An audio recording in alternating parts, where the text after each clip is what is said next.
Hi guys, this is Dan. Just a little pimp my ride video about these WOPET cameras, which are really good because they're cheap, but the camera itself is probably the setback on it because the angle is just not good enough. Here's the original lens, and basically what I did is I replaced it with one of the RunCam lenses, which are better quality and give you a wider field of view, which I have the screenshots to prove it.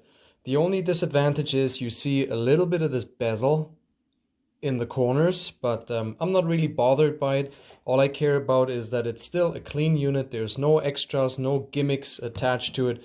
It's just the lens replaced and you have a much wider view.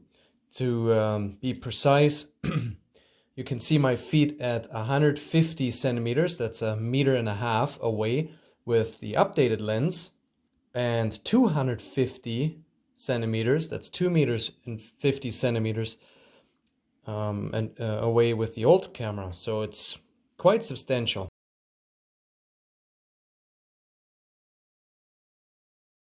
So I like this better, but it's a little tricky to get into.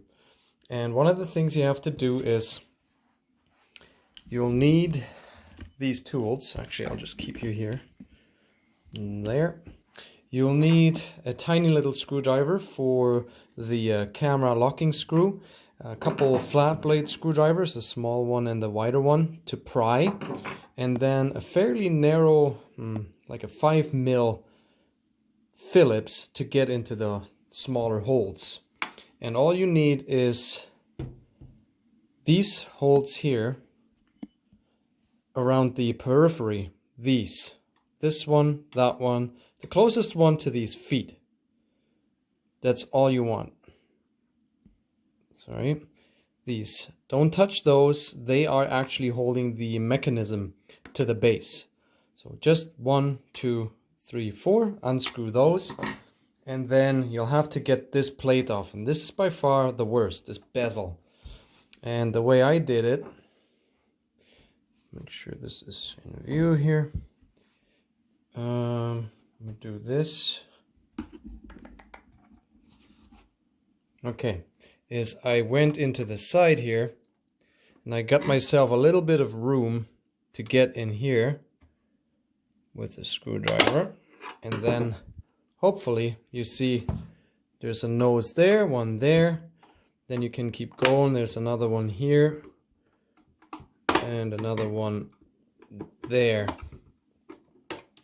Okay, so that's the trickiest part. Be careful. Maybe have someone else hold the camera so that, or the whole unit, so that it doesn't fall over.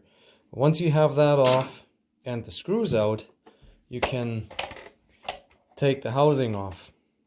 And the trick too is where the screws go in, there are little noses, I'll show you, that protrude to the inside. So you have to squish the housing. You have to watch this button here, work it around, and then this is the tough part to the top, and you kind of just mush it around. You squeeze it here and there and free it up. So here are the noses, right? They catch on the inside and they will go past, like here, there. It's the wiring in the way, you know.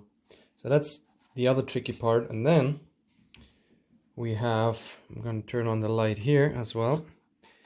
We have a tiny little screw, and make sure, of course, this is unplugged.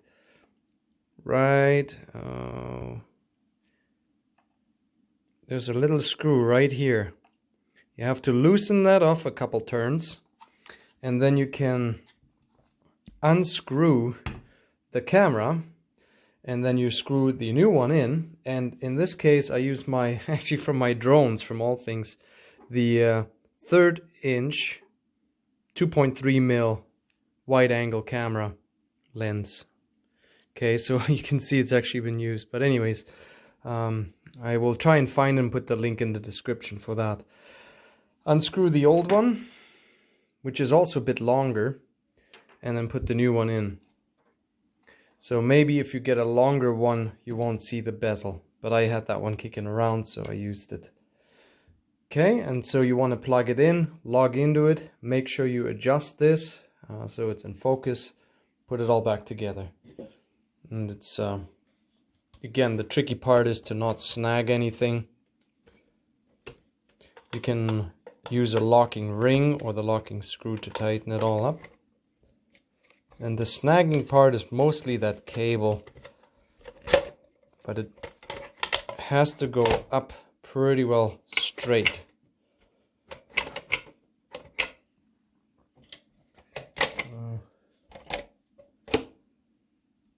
Okay, and then on the inside, all these little notches here have to fit.